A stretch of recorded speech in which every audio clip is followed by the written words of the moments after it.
नमस्कार, सुबह के 10 बजने को हैं। 10 कदम देख रहे हैं आप। आपके साथ मैं हूं दिव्या तिवारी। खबरों की शुरुआत करेंगे देहरादून की बड़ी खबर के साथ। उत्तराखंड में आज से मदरसा बोर्ड खत्म हो जाएगा। अब मदरसों सहित सभी अल्पसंख्यक शिक्षण संस्थानों का संचालन नए बने उत्तराखंड राज्य अल्पसंख्यक शिक्षा प्राधिकरण यानी कि यूसेम के तहत होगा। सरकार का कहना है कि इससे सभी अल्पसंख्यक छात्रों को समान और गुणवत्तापूर्ण शिक्षा मिलेगी और उन्हें राज्य शिक्षा बोर्ड के प्रमाण पत्र का फायदा मिलेगा। नए प्राधिकरण के तहत कक्षा 1 से 8 तक का नया पाठ्यक्रम भी लागू किया जाएगा और सरकार के मुताबिक मानक पूरे नहीं करने वाले संस्थानों के खिलाफ नियमों के मुताबिक कार्रवाई भी की जाएगी।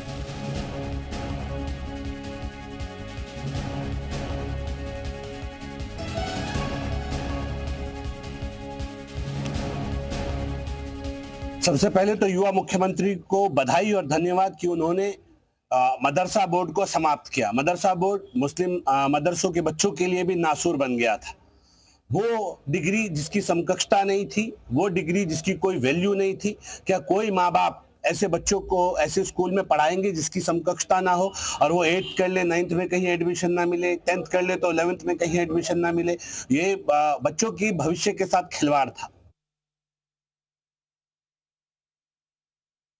मैं इस मौके पर माननीय मुख्यमंत्री श्री पुष्कर सिंह धामी जी को और उनकी सरकार को बधाई देता हूं, साधुवाद देता हूं कि उन्होंने उत्तराखंड राज्य के अंदर मदरसा बोर्ड को खत्म नहीं बल्कि उसका विस्तार करके 6 माइनॉरिटीज को शामिल किया और 6 माइनॉरिटीज में यानी सिख, मुस्लिम, ईसाई, बौद्ध, पारसी और जैन उनके बच्चों को गुणवत्तापूर्ण एजुकेशन देने का फैसला ये स्वागत के साथ साथ आभार और अभिनंदन के योग्य है। ये पूरे इंडिया में पहली बार ऐसा हो रहा है कि सभी अल्पसंख्यक समुदाय के जो बच्चे हैं या जिनके शिक्षण संस्थान हैं उनको ये प्राधिकरण अल्पसंख्यक शिक्षा का जो है मान्यता प्रदान की जा रही है यहाँ पे। इसमें मुख्य रूप से जितने भी बच्चे मदरसे में पढ़ रहे थे या जितने भी मदरसे यहाँ पढ़ रहे थे उनको उत्तराखंड शिक्षा जो विभाग है उसके माध्यम से उनकी संबद्धता लेनी है। ये पाठ्यक्रम तो शिक्षा विभाग का ही पढ़ेंगे, वही उनको सारे नॉर्म्स फॉलो करने पड़ेंगे। हमारे जो हम लोग सिलेबस बना रहे हैं, जो प्राधिकरण द्वारा बनाया गया, वो सिलेबस बच्चों पर थोपा नहीं जा रहा है। वो बच्चों की वॉलंटरी है। अगर वो बच्चा चाहेगा पढ़ना तो उनको पढ़ाया जाएगा और उसके लिए सारे उससे संबंधित शिक्षकों की व्यवस्था भी जो स्कूल का मैनेजमेंट होगा वही करेगा। लेकिन वो बच्चे को जो पढ़ाया जाएगा धार्मिक शिक्षा वो उस स्कूल ड्यूरेशन के टाइम के बाद से या पहले उनके हिसाब से पढ़ाया जाएगा। तो राज्य बोर्ड से मिलेगा प्रमाण पत्र और आज से मदरसा बोर्ड अब खत्म हो जाएगा और यूसेम के तहत चलेंगे मदरसे। देहरादून से बड़ी खबर है, सभी संस्थान एक छत के नीचे और राज्य बोर्ड का पाठ्यक्रम अब छात्र पढ़ेंगे। शिक्षा में सुधार की उम्मीद की जा रही है सरकार के इस फैसले के बाद, लेकिन विपक्ष इस पर राजनीति करने का आरोप भी लगा रहा है। तो राज्य बोर्ड से अब प्रमाण पत्र मिलेगा। देहरादून से बड़ी खबर है और आपको यह भी बता दें कि आखिरकार यह फैसला क्यों लिया गया है। तो मदरसा शिक्षा में आधुनिक शिक्षा का अभाव और बच्चे आधुनिक विषयों से वंचित रह जाते थे, लेकिन अब आने वाले वक्त में ऐसा नहीं होगा। और इसी खबर पर और ज्यादा बातचीत के लिए सीधे रुख करेंगे देहरादून का, जहां से हमारे साथ हमारे सहयोगी रामानुज इस वक्त जुड़ गए हैं। रामानुज, सरकार की तरफ से बहुत सारे तर्क इसके पीछे दिए गए और अब कह सकते हैं कि इतिहास बनने जा रहा है आज से मदरसा बोर्ड। देखिए, सबसे बड़ी बात यही है कि उत्तराखंड के कहें मदरसा बोर्ड के इतिहास में आज 1 जुलाई की जो तारीख है वो इतिहास के पन्नों में दर्ज हो रही है। चूँकि आज से उत्तराखंड में मदरसा बोर्ड का अस्तित्व पूरी तरह से समाप्त हो गया है और उत्तराखंड अल्पसंख्यक शिक्षा प्राधिकरण का जो सरकार ने गठन किया है, न सिर्फ अब मुस्लिम समाज के बल्कि जो दूसरे समाज के अल्पसंख्यक के बच्चे हैं वो भी इसी अब प्राधिकरण के तहत जो भी उनके स्कूल कॉलेज खुलते हैं उनकी पढ़ाई होगी। सरकार का साफ तौर से तर्क है कि प्रदेश में 400 से अधिक मदरसे संचालित हैं, जिसमें देहरादून, हरिद्वार और ऊधम सिंह नगर के बड़ा जो क्षेत्र है वहां पर मुस्लिम समाज के जो बच्चे हैं वो मदरसों में पढ़ते थे। उनकी आधुनिक शिक्षा पर सरकार का फोकस है, किस तरह से एनसीईआरटी की जो पुस्तकें हैं उसको लागू किया जाए और जो अभी तक की पढ़ाई हो रही थी उसको और कैसे अपडेट किया जाए, अपग्रेडेशन के लिए सरकार ने ये तर्क दिया है। और सबसे बड़ी बात यही है कि सरकार ने ये भी कहा कि अल्पसंख्यक में बहुत सारे आते हैं, सिख भी हैं, दूसरे समाज के लोग भी हैं, तो ऐसे में आप क्यों ना एक बड़ा बृहद जो प्राधिकरण है उसका गठन किया जाए। तो सरकार ने इन तमाम बातों को ध्यान में रखते हुए एक नए प्राधिकरण का गठन किया, जिसके तहत अब शिक्षण संस्थाएं काम करेंगी। और सरकार ने एक संदेश भी दिया है कि जो भी मदरसा अब उत्तराखंड में संचालित होगा उसका एक पैरामीटर होगा, उसके नाम होंगे और उसी के मुताबिक वो चलेगा। तो ये सरकार का अपना तर्क है। वापस आएंगे आपके पास। और इस वक्त हमारे साथ उत्तराखंड कांग्रेस उपाध्यक्ष सूर्यकांत धस्माना जी जुड़ गए हैं। धस्माना जी, बहुत स्वागत है आपका। धस्माना जी, ये जो मदरसा बोर्ड अब खत्म किया जा रहा है, सरकार इसके पीछे कह रही है कि इससे शिक्षा की गुणवत्ता जो है उसमें सुधार आएगा, स्तर बढ़ेगा। आप कैसे देखते हैं इस फैसले को? नहीं, देखिए, ये केवल एक जुमला है और सरकार की नीयत शिक्षा में सुधार की बिल्कुल नहीं है। सरकार तो केवल, क्योंकि 9.5 साल इनकी सरकार को हो गए, लगातार दूसरे टर्म में सरकार में है, 9.5 वर्ष में इनके पास कोई उपलब्धि बताने को नहीं है। राज्य के अंदर शिक्षा का स्तर, ये आप जानिए कि राज्य में कितने प्राथमिक विद्यालय हैं जो बंद हो गए हैं। राज्य में कितने, मतलब हालात ये है कि राज्य में चाहे प्राथमिक शिक्षा हो, चाहे माध्यमिक शिक्षा हो और चाहे उच्च शिक्षा हो, मैं आपको बताना चाहता हूं कि उच्च शिक्षा में हालत यह है कि उत्तराखंड के सबसे बड़ा जो महाविद्यालय है वो अशासकीय सहायता प्राप्त डीएवी कॉलेज है। और डीएवी पीजी कॉलेज में आज हालत यह है कि वहां पर कई विभाग, वहां पर फैकल्टीज न होने की वजह से बंद होने के कगार में है। देहरादून और उत्तराखंड का एकमात्र महिला महाविद्यालय जिसको हम कहते हैं एमकेपी कॉलेज, एमकेपी कॉलेज पूरे राज्य का बड़ा प्रतिष्ठित महिला महाविद्यालय है। आज हालत यह है कि उसमें ताले लगने की नौबत है। पूरे प्रदेश में शिक्षा की व्यवस्था ढर्रे पे नहीं है। ठीक है, बड़े आरोप आप लगा रहे हैं। बीजेपी प्रवक्ता धस्माना साहब, आप बने रहेगा। बीजेपी प्रवक्ता हनी पाठक जी भी हमारे साथ जुड़ गई हैं। हनी पाठक जी, आपने सुना धस्माना जी को, वो कह रहे हैं कि शिक्षा व्यवस्था में कोई सुधार नहीं आया है। कई तो विद्यालय ऐसे हैं जहां पर ताले लटके हुए हैं, कहीं शिक्षक नहीं है, और ये सिर्फ और सिर्फ आप लोग का जुमला है। इस फैसले के पीछे भी देखिए, जो हमारे आदरणीय सूर्यकांत धस्माना जी बड़े भाई साहब है हमारे, ये कह रहे हैं शिक्षा व्यवस्था में सुधार नहीं आया। तो बिल्कुल कांग्रेस में शिक्षा व्यवस्था का सुधार कहीं भी नहीं आया है, क्योंकि अगर शिक्षा व्यवस्था में सुधार होता तो भरी मीटिंग में पूर्व प्रदेश अध्यक्ष भी थे और प्रदेश अध्यक्ष वर्तमान भी थे, वहां इतनी लट्टम लठाई नहीं होती। तो निश्चित रूप से मैं कह सकती हूँ कि उत्तराखंड कांग्रेस में शिक्षा व्यवस्था में किसी भी प्रकार का सुधार नहीं आया है। अब मैं मुद्दे पर आती हूँ। देखिए, ये उत्तराखंड में समानता के तर्क से बात की जाए तो अच्छा, यूसीसी यहाँ पर जोड़ा गया, यूसीसी लाने वाला उत्तराखंड पहला राज्य बना। तो जब हम विभिन्न समुदाय में हैं तो अलग अलग नियम उत्तराखंड में क्यों होंगे? और उत्तराखंड नहीं अपितु पूरे भारतवर्ष में अलग नियम हर किसी के लिए क्यों होगा? जब हम भारत में रह रहे हैं तो सब समानता वाले कानून को अपनाना चाहिए। और मैं दूसरी बात धस्माना जी से पूछना चाहूंगी कि मंदिर का पैसा सरकार के पास, गुरुद्वारा एसजीपीसी के पास, चर्च ट्रस्ट के पास, तो वक्फ की अलग दुकान क्यों लग रही है?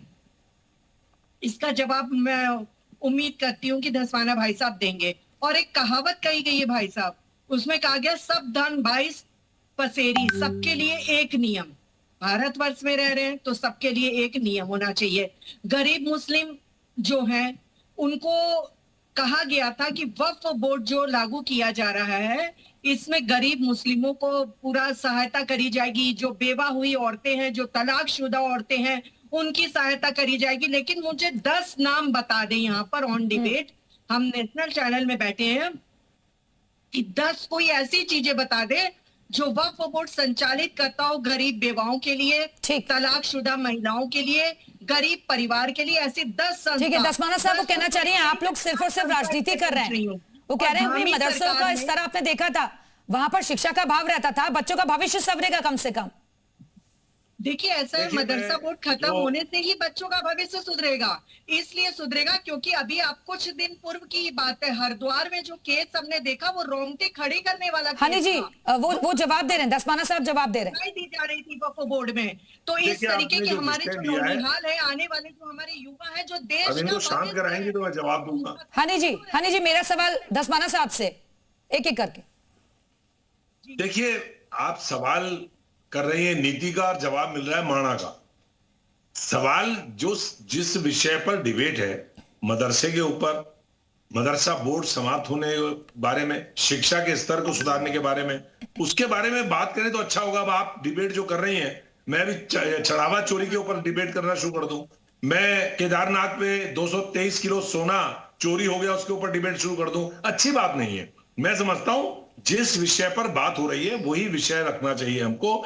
आज राज्य में मैंने आपको बताया, प्राथमिक से लेकर के माध्यमिक से लेकर के उच्च शिक्षा से लेकर के आप मदरसों में शिक्षा के सुधार की बहुत चिंता कर रहे हैं, लेकिन राज्य के अंदर मैंने आपको हकीकत बताई। और मैं इसलिए ये बोल रहा हूं कि डीएवी महाविद्यालय, जिसका मैं छात्र संघ का अध्यक्ष रहा हूं 1988 में, 3 दशक से ज्यादा समय पहले की बात मैं आपको बता रहा हूं, वो उत्तराखंड का सबसे बड़ा महाविद्यालय है। और एचएनबी सेंट्रल यूनिवर्सिटी की जितनी छात्र संख्या है उसकी आधी संख्या डीएवी कॉलेज में पढ़ती है।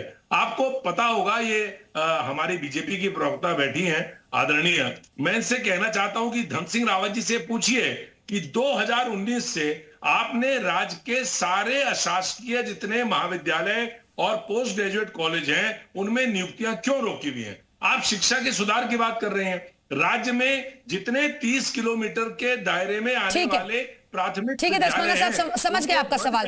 हानि पाठक जी वो ये कहना चाह रहे हैं कि सिर्फ मदरसों की बात मत करिए, अगर आप शिक्षा की समानता की बात करें तो हर जगह स्थिति बदलनी चाहिए ना। फिर ठीक है, वापस आऊंगे आपके पास, लेकिन मुफ्ती शमून कासमी साहब भी हमारे से जुड़ गए हैं, अध्यक्ष है मदरसा बोर्ड के। मुफ्ती साहब, आप इस फैसले को किस तरीके से देख रहे हैं? भंग बोर्ड के हैं ये अध्यक्ष, जो बोर्ड भंग हो गया उसके अध्यक्ष है। मुफ्ती साहब,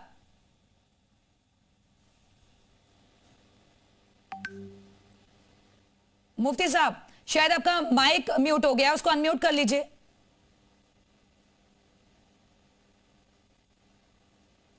तक मैं दीपिका जी जवाब दे देती हूँ भाई साहब को। बोलिए सर, बोलिए। जी जी बोलिए। हाँ, मैं आज के इस दिन को एक एजुकेशन का एक बहुत बड़ा क्रांतिकारी, मुसलमानों की एजुकेशन के लिए, विशेषकर मदरसों में छात्र और छात्राओं के लिए एक आज ऐतिहासिक कदम माननीय मुख्यमंत्री पुष्कर सिंह धामी जी का ये कीर्तिमान स्थापित होगा। और मैं इसके लिए माननीय मुख्यमंत्री श्री पुष्कर सिंह धामी जी की प्रशंसा इसलिए कर रहा हूं और उन्हें बधाई इसलिए दे रहा हूं कि मदरसा बोर्ड को समकक्षता हासिल नहीं थी, यानी उनके जो प्रमाण पत्र थे वो किसी जगह वैलिड नहीं थे, किसी भी उच्च शिक्षा के लिए वो बच्चे एलिजिबल नहीं थे।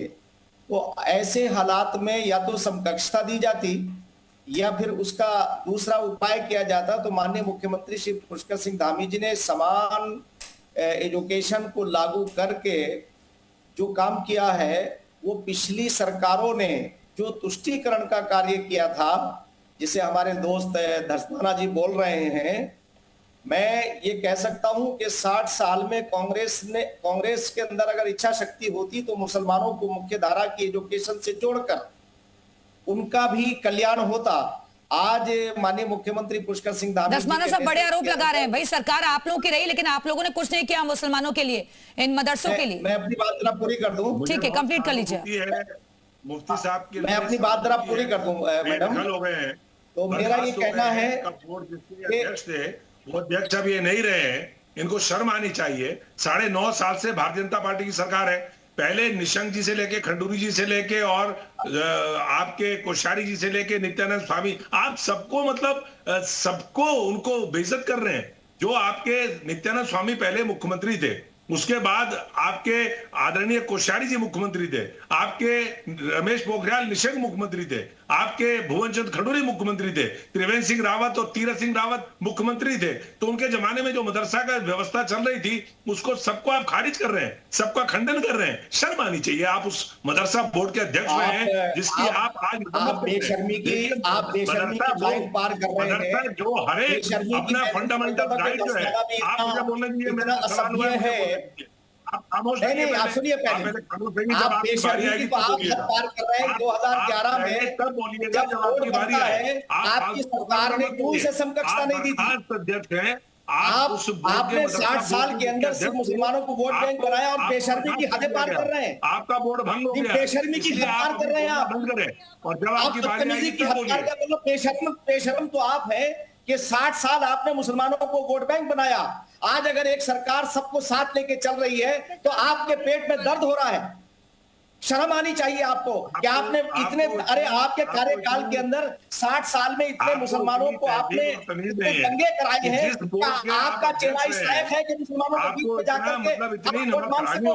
अगर क्योंकि आपने भाजपा से डरा करके बोर्ड की मरम्मत कर रहे हैं, यही कार्य किया है। धस्माना साहब वो तो खुद ही कह रहे हैं ना कि बहुत सारी कमियां थी, अब उसमें सुधार की बात हो रही है और ये बच्चों के भविष्य से जुड़ा हुआ मामला है। 4 साल आप दायित्वधारी बनकर के, आप दर्जा लेकर के, सारी सहूलियतें लेकर के, अरे आपने तो पूरे प्रदेश को और देश को, अगर आपकी इंक्वायरी हो जाएगी ना तो इतने आपने इतनी जमीनों पे आपके कब्जे हैं कि आप